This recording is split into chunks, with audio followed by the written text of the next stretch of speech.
All right, Mavs fans, welcome into another episode of All Things Mavs, and today I'm breaking down some news and some rumors and some hypothetical trade scenarios that Bleacher Report put out about our Dallas Mavericks. Now, let's start off with some news. If you're not subscribed to the channel yet, you don't know this, but Willie Cauley-Stein sitting out, and Trey Burke is coming in for the Dallas Mavericks when they go to play in Orlando. Now, of course, every player had the option to sit in or sit out during, play in or sit out during that Orlando time period where they'll play 8 regular season games and then go straight into the playoffs without any consequences. And Willie Cauley-Stein is having a baby in July. So there's really no reason for him to put that health at risk. He wants to take time with his family and really be there for that. So he's decided he's not going to play. Now, of course, Cauley-Stein came over in that trade from the Golden State Warriors, and he only played in 13 games for the Dallas Mavericks. But this news was originally broken by Shams Charania, and he said Mavericks center Willie Cauley-Stein has decided to sit out the resumed NBA season. Sources tell The Athletic. Cauley-Stein and his partner are expecting a newborn child in July. So again, can't knock the guy for staying around with his family and being there and making sure everyone is safe and healthy with a newborn on the way.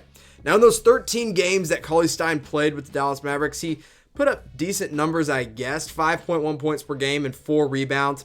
Nearly blocked 1 shot per game and finishing about 67% from the field because most of his shots were either putbacks or alley-oops. And really, I liked what I saw from Cauley-Stein, but he just didn't get a lot of time in Dallas. However, having that assurance of another center on the roster was really the most important thing that the Mavs had with Willie Cauley-Stein going into Orlando.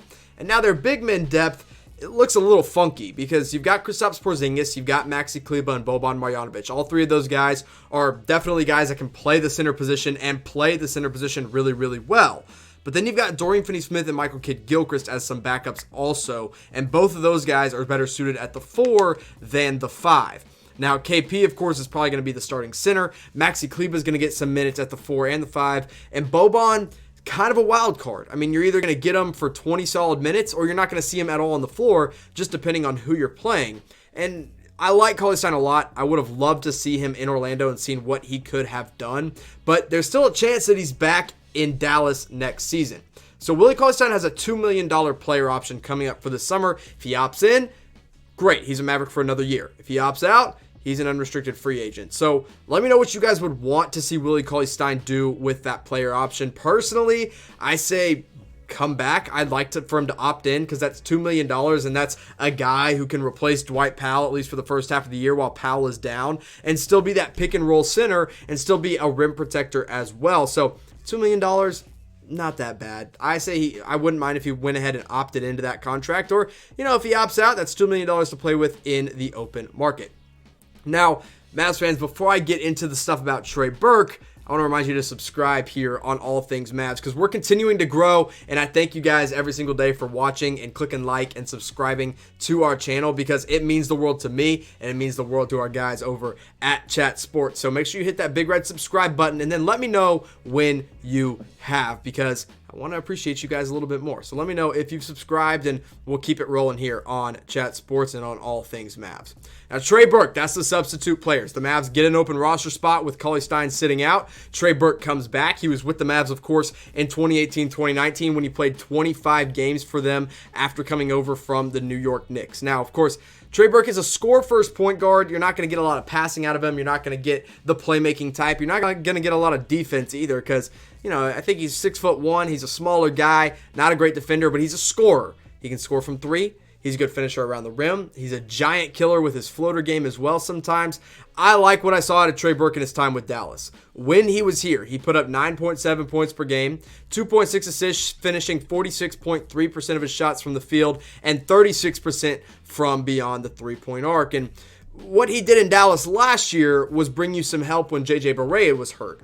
Now when he comes back to Orlando, he's bringing you help because Jalen Brunson is hurt. So you look at the guard depth, and the Mavs do have a lot of guards on this roster already. Of course, Luka Doncic is your starting point guard. Seth Curry's probably going to start at the 2 with Tim Hardaway Jr. at the 3, but Seth can play some backup point guard as well. Delon Wright, again, another guy who Rick Carlisle likes to play at the shooting guard position, but can definitely play the point guard. And then you've got JJ Barea and Trey Burke. So really, Burke comes in, he provides you with some depth, It's a just-in-case scenario with a guy like JJ Barea coming off the Achilles. You don't always know what you're going to get. A guy like Delon Wright and Seth Curry better suited at the 2. So really, Burke could be a big help for this Mavericks team.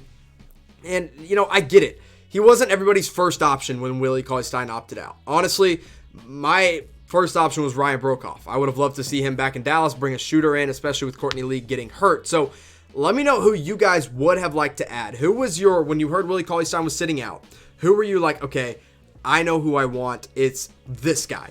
And most of you guys aren't going to say Trey Burke. That wasn't my initial pick, but I'm not upset that he's here. In fact, I think he was probably the best available player, one of the best available players. Rick Carlisle said it himself. So I'm happy with the addition, but there's definitely other guys out there that I would have liked. So let me know what one of those guys might have been that you would have liked in the comment section below.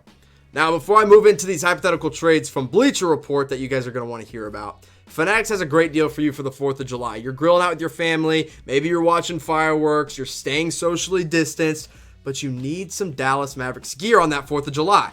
Well, if you go to chatsports.com/Mavs4th, that's our special link that's going to give you up to 30% off all Dallas Mavericks 4th of July gear. So go pick up some for your family, go pick up some for yourself as well. Now let's talk about Al Horford, a guy who the Mavs were reportedly interested in the summer, but maybe a trade could happen for him. Bleacher Report said this is the one trade the Mavs should try this summer.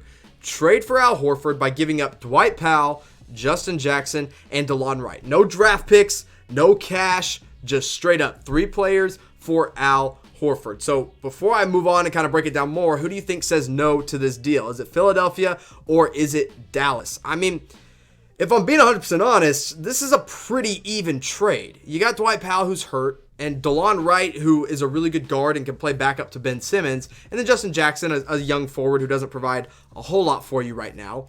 For Al Horford, a guy who doesn't really fit with the Philadelphia 76ers, but might be a perfect fit for the Dallas Mavericks.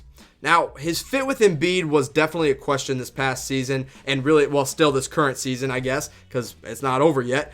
And I'm not sure Philadelphia loves him here, loves him in Philadelphia. He's 33 years old, but the thing about Horford is his game isn't relied on his athleticism or his ability to play, with a young age or with good knees or whatever it may be. He's not a high-energy big. He's a big man that's going to post up and spot up from 3 as well. Now, this year with Philadelphia, despite it being a down year overall, he still looks pretty good. 11.7 points per game, 7 rebounds, 4 assists, a pretty good passer, one of the best passing big men.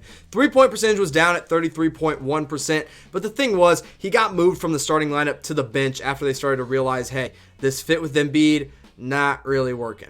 Now, the one thing about Horford, probably the most problematic here, is that his contract is huge. In fact, 2019-20, he's making $28 million. Then next year, he's making $27.5 million. And then the next year, $27 million. And then in 2023, he's making $26.5 million. So you're paying a nearly 37-year-old center $27 million. That's too much. That's why I say no to this trade. When you look at the players and really just what they offer in Dwight Powell, Justin Jackson, Delon Wright, and straight up for Al Horford, I think it's a good deal. But when you look at the money attached, I say no thank you. I don't think the Mavs want to do this. I don't think they want to pay Al Horford for that long. But on paper, this starting 5 looks good. You got Luka Doncic, Tim Hardaway Jr., and Dorian Finney-Smith. Now, I think Al Horford moves into that power forward position, and Porzingis stays at his natural center position. I think that makes the most sense. So that's what it could look like with Al Horford. But because of the money situation, I'm going to go ahead and say no, keep the current team, but maybe you disagree, maybe you think Philadelphia says no, let me know in the comment section down below. Now, the next trade the Mavs were involved in this hypothetical Bleacher Report article was Seth Curry going to the Los Angeles Lakers. And here's the trade. Alex Caruso, JaVale McGee, and a 2023 second-round pick for Seth Curry. That's the hypothetical trade. And I can't help but laugh at that if I'm the Dallas Mavericks. Alex Caruso, good player. Great defender, good basketball IQ.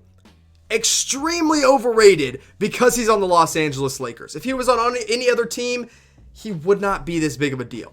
JaVale McGee, we've already tried that experiment before. He's been in Dallas.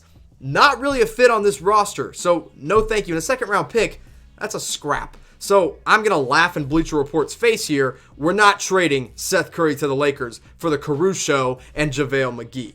Seth Curry has been one of Dallas's best and most consistent players since the All-Star break. He's been in the starting lineup. He's come off the bench. Whatever the Mavs have needed him to do, he's been able to do it in any role. And we're signed with him. He's signed here for a couple more years. So we're not just going to trade him away for some scraps in Alex Caruso and JaVale McGee. Neither of those players give you what Seth Curry does. Now, if you were maybe throwing in a Danny Green or maybe another three-point shooter, it might make a little bit more sense. But I'd still say no, because Seth Curry is one of the best three-point shooters in the league. This year he's averaging 12.6 points per game, 2 boards, 2 assists, and shooting 45.3% from 3. Not even close to what Alex Caruso is shooting from 3. Doesn't even compare with JaVale McGee, who's not a three-point shooter, so there's really no reason here.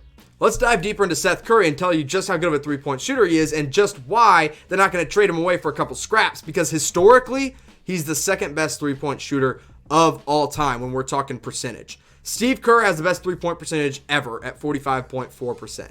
Seth Curry is right on his tail at 44.3%. Maybe these 8 games will let him catch up a little bit to Steve Kerr. We'll have to wait and see. Now, Hubert Davis, Duncan Robinson, Drazen Petrovic, all right behind Seth Curry, and all of them, except Duncan Robinson, of course, have played more than Seth Curry, but Curry's got a chance to continue to upping that three-point percentage.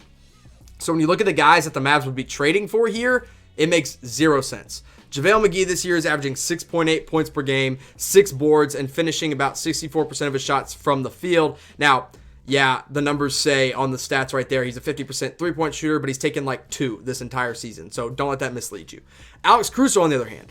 Now, his numbers don't really speak to how good he is. I do like Caruso. He's a good defender, but he's not that great of an offensive player at 5.4 points per game and 35% from 3. So, no, Bleacher Report. Dallas says no 100 times out of 100. No matter what, they're not going to be trading Seth Curry to the Lakers, especially when their starting 5 would look as good as Seth Curry, Danny Green, LeBron James, Anthony Davis, and then Dwight Howard. Why would you help out the Lakers in that situation and give them a brand new starting point guard and LeBron James another three-point weapon? Dallas isn't going to be doing that. Seth Curry, again, one of our favorite players on the Mavs. He can come off the bench and be a 6-man. He can start in the starting lineup and be that 2 guard next to Luka. He can do anything you want him to do. So I think Dallas says no. Maybe you disagree. Maybe you're on some crazy pills if you think let the Lakers say no to this situation. So let me know what you guys think. But as always, thanks for watching. Thanks for subscribing. And thanks for giving this video a like. And I'll see you next time.